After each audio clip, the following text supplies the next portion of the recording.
கேள்வித்தாள் கசிவு குறித்து சிபிஐ விசாரித்து வருவதால் சம்பந்தப்பட்ட மாணவர்கள் விளக்கம் கேட்டு நோட்டீஸ் அனுப்பப்பட்டுள்ளது.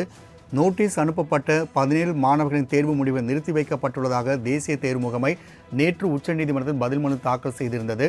நீட் முறைகேடு சிறிய அளவிலேயே நடைபெற்றுள்ளதாகவும், எனவே மறுதேர்வு நடத்த தேவையில்லை என்றும் தேசிய தேர்வு முகமை தெரிவித்துள்ளதை அண்மை செய்தியாக பார்த்துக் கொண்டிருக்கின்றோம். நீட்டுக்கு மறுதேர்வு நடத்த தேவையில்லை என்று தேசிய தேர்வு முகமை உச்சநீதிமன்றத்தில் தெரிவித்துள்ளதை நாம் அண்மை செய்தியாக பார்த்து கொண்டிருக்கின்றோம்.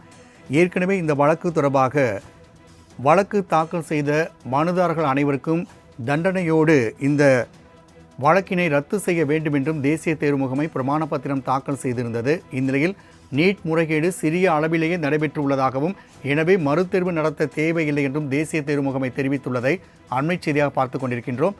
கூடுதல் விவரம் செய்த கிருஷ்ணமூர்த்தி வழங்க கேட்கலாம். கிருஷ்ணமூர்த்தி, நீட் தேர்வில் சிறிய அளவிலே குளறுபடி நடந்துள்ளதாகவும், எனவே நீட் தேர்வு மறுதேர்வு தேவையில்லை என குறிப்பிடப்பட்டுள்ளது. இது குறித்தான கூடுதல் விவரங்கள் என்ன? வணக்கம். கடந்த மே 5ஆம் தேதி நடைபெற்ற நீட் தேர்வை ரத்து செய்ய கோரியும் நீட் வினாத்தாள் கசிவு முறைகேடுகள் தொடர்பாக உச்சநீதிமன்றத்தில் பல வழக்குகள் தொடரப்பட்டிருந்தது. இந்த வழக்கில் உச்சநீதிமன்றத்தில் ஜூலை 5 மத்திய அரசு பிரமாண பத்திரம் ஒன்று தாக்கல் செய்தது. இந்த வழக்கு ஜூலை 8 அன்று தலைமை நீதிபதி சந்திரசூட் அமர்வில் விசாரணைக்காக கடந்த முறை வந்தது.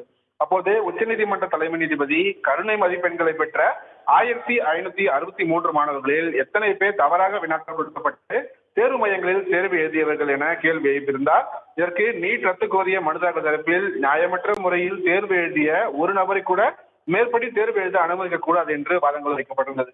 பல்வேறு கேள்விகளை தேசிய தேர்வு முகமைக்கு நீதிபதிகள் கேள்வி எழுப்பியிருந்த நிலையில் அவர்கள் தரப்பில் பதில் மனு தாக்கல் செய்ய உத்தரவிடப்பட்டிருந்தது.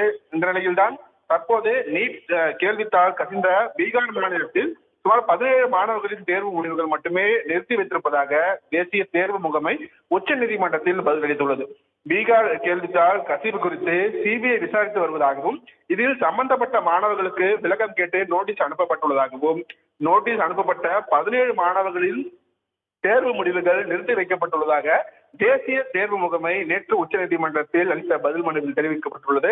நீட் முறைகேடு சிறிய அளவிலேயே நடைபெற்றுள்ளதாகவும், எனவே மறுதேர்வு நடத்த தேவையில்லை என்று தேர்வு முகமை தரப்பில் உச்சநீதிமன்றத்தில் இந்த பதிலானது தெரிவிக்கப்பட்டுள்ளது. குறிப்பாக மறுதேர்வு நடத்தினால் 23 லட்சம் மாணவர்கள் பாதிக்கும் என்றும் இந்த பதில் மனுவில் அவங்க தரப்பில் வாதங்களானது வைக்கப்பட்டுள்ளது. ராம்குமார்.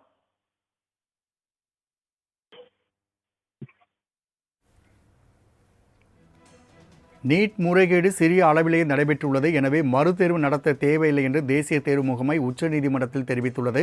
இது குறித்தான தகவலை பதிவு செய்தமைக்கு நன்றி கிருஷ்ணமூர்த்தி.